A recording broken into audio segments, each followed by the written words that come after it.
जय हिंद दोस्तों। आज हम आपके बीच बजट के कुछ मुख्य तथ्यों को लेकर आए हैं, जिसे 1 फरवरी 2025 को भारत की वित्त मंत्री श्रीमती निर्मला सीतारमण जी के द्वारा संसद में प्रस्तुत किया गया था। यह बजट 2025-26 के लिए मान्य है। और बजट के इतिहास के बारे में जानें तो बजट आपका सबसे पहले ब्रिटिश काल में 1860 में प्रस्तुत किया गया था। तब से ये परंपरा चलती आ रही है। 2018 से पहले बजट 28 या 29 फरवरी को प्रस्तुत किया जाता था, किंतु 2018 के पश्चात हर वर्ष यह 1 फरवरी को प्रस्तुत किया जा रहा है। उसी भांति इस साल भी 1 फरवरी को बजट प्रस्तुत किया गया। इस बजट के विकास यात्रा को हम देखेंगे तो ये बजट 4 स्तंभों पर ज़्यादा फोकस करेगा, 4 मुख्य बातों पे, 4 मुख्य विषय पे ज़्यादा फोकस कर रहा है, जिसमें कि पहला है आपका कृषि, दूसरा एमएसएमई, तीसरा निवेश, चौथा निर्यात। कृषि में जैसे मैंने शॉर्ट्स वीडियो में भी बना के रखा है, जिसमें कि आपका कपास है, बिहार का मखाना बोर्ड है, इन तरीक़ों से और सभी विषय हैं जिस पे फोकस करके उनको इम्पोर्टेंस देके उनके विकास को बढ़ा के कृषि को बढ़ाया जाएगा। एमएसएमई इसी प्रकार निवेश में लोगों को आकर्षित करने के लिए उन्हें बेहतर सुविधाएं देना, उन्हें सब्सिडी देना, उन्हें कम ब्याज पे लोन प्रदान करना, लोन देने की सुविधा को आसान करना, इस तरीके की प्रक्रिया को प्रारंभ करके इस पे सुधार करने की व्यवस्था है। इसके बाद इसी प्रकार विकसित भारत की कुछ आकांक्षाएं हैं, जिसमें कि पहला है विकास में तेजी लाना, मतलब भारत के विकास को तेजी से करना। समावेशी विकास सुनिश्चित करना, मतलब भारत के जो विकास को है उसको समावेशी मतलब सबका साथ सबका विकास, मतलब संसाधनों का इस तरीके से प्रयोग करना जिससे कि संसाधन आज वर्तमान पीढ़ी के लिए भी रहे और आगे की पीढ़ी के लिए भी वो उपलब्ध हो। आगे है कि भारत के बढ़ते मध्य वर्ग की व्यय करने की क्षमता बढ़ाना।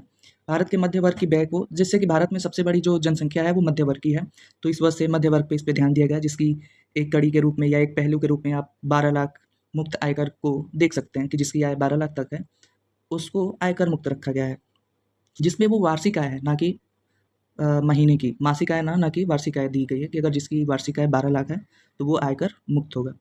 फिर अगला है निजी क्षेत्र के निवेशों में नई जान डालना। निजी क्षेत्र में निवेशों को आकर्षित करने के लिए सरकार नए नए प्रावधानों को लाएगी, जिसमें कि आपके उनको सब्सिडी देना, उन्हें लोन प्रदान करना, इस तरीके के प्रावधान है।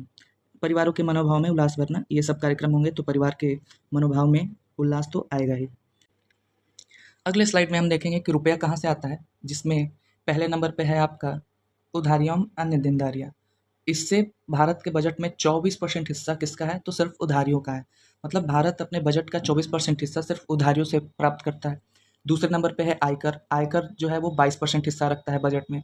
तीसरे नंबर पे है जीएसटी, जो 18% कितना 18% हिस्सा रखता है बजट में। चौथे नंबर पे है निगम कर, जो 17%। ये मुख्य हैं 4, जिसको आपको परीक्षा के लिए याद करना है, जो कि महत्वपूर्ण है। बाकी अन्य भी हैं जिसे हम देख सकते हैं, जैसे केंद्रीय उत्पाद शुल्क 5%, गैर कर प्राप्तियाँ 9%, सीमा शुल्क 4%, गैर ऋण पूंजीगत प्राप्तियाँ ये है 1%। तो इस प्रकार से हमने देख लिया कि रुपया कहाँ से आता है। तो 1 नंबर पे उधारियाँ देनदारियाँ, दूसरे नंबर पे है आपका आयकर, तीसरे नंबर पे है जीएसटी, चौथे नंबर पे है निगम कर। अब हम इस स्लाइड में हम जानेंगे कि रुपया कहाँ जाता है। बजट का जो पैसे होते हैं वो सबसे ज़्यादा खर्च कहाँ होते हैं। तो इसमें आपका पहले नंबर पे है राज्यों का कर एवं शुल्क अंतरण, जिसमें कि बजट का 22% हिस्सा राज्यों को कर का अंतरण करने में जाता है।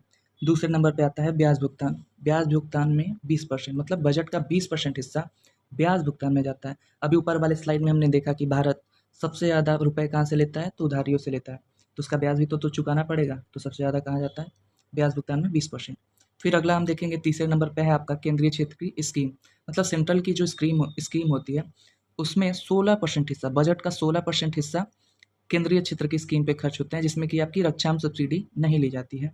बाकी अन्य छोटे छोटे हिस्से देख सकते हैं, जैसे रक्षा पे 8%, वित्त आयोग अंतरण 8%, केंद्र प्रायोजित स्कीम 8%, अन्य व्यय 8%, पेंशन देने में 4%, प्रमुख सब्सिडी देने में 6% हिस्सा ये क्षेत्र हैं। इनमें से मुख्य क्या है, तो राज्यों का कर एवं शुल्क हिस्सा, ब्याज भुगतान और केंद्रीय क्षेत्र की स्कीम, जो आपको महत्वपूर्ण रूप से याद रखना है, जो कि अक्सर स्टेट पीसीएस में ये आंकड़े पूछे जाते हैं। इसके बाद अगले कड़ी में हम देखेंगे कि बजट में जो पैसे होते हैं, रुपए होते हैं, वो मुख्य रूप से किन मदों पे खर्च होंगे, किन विषयों पे, किन क्षेत्र में सबसे ज़्यादा खर्च हो रहा है। तो सबसे पहले हम देखेंगे रक्षा के क्षेत्र में। रक्षा के क्षेत्र में आपके हो रहे हैं 4,91,732 करोड़ रुपए। ये जो रुपए दिए गए हैं ये करोड़ में दिए गए हैं, तो 4,91,732 करोड़। दूसरे नंबर पे है ग्रामीण विकास में 2,66,817 करोड़। गृह मंत्रालय में 2,33,211 करोड़ रुपए। कृषि और संबद्ध कार्यकलाप में 1,71,437 करोड़। शिक्षा में 1,28,650 करोड़ रुपए। इसी प्रकार आगे बढ़ेंगे तो स्वास्थ्य में 98,311 करोड़ रुपए। शहरी विकास में 96,777 करोड़ रुपए। सूचना प्रौद्योगिकी और दूरसंचार में 95,298 करोड़ रुपए। इसी प्रकार ऊर्जा में 81,174 करोड़। वाणिज्य और उद्योग में 65,553 करोड़। समाज कल्याण में 60,052 करोड़ और वैज्ञानिक विभाग में 55,689 करोड़ रुपए। इस प्रकार हमने इस वीडियो में प्रमुख मदों पर व्यय, रुपया कहाँ से आता है, कहाँ जाता है, विकसित भारत की आकांक्षा क्या है, भारत के ये जो बजट है, इस बजट का मुख्य स्तंभ क्या है जिस पे सबसे ज़्यादा फोकस किया जा रहा है। इस प्रकार हमने कुछ मुख्य महत्वपूर्ण तथ्यों को देख लिया है।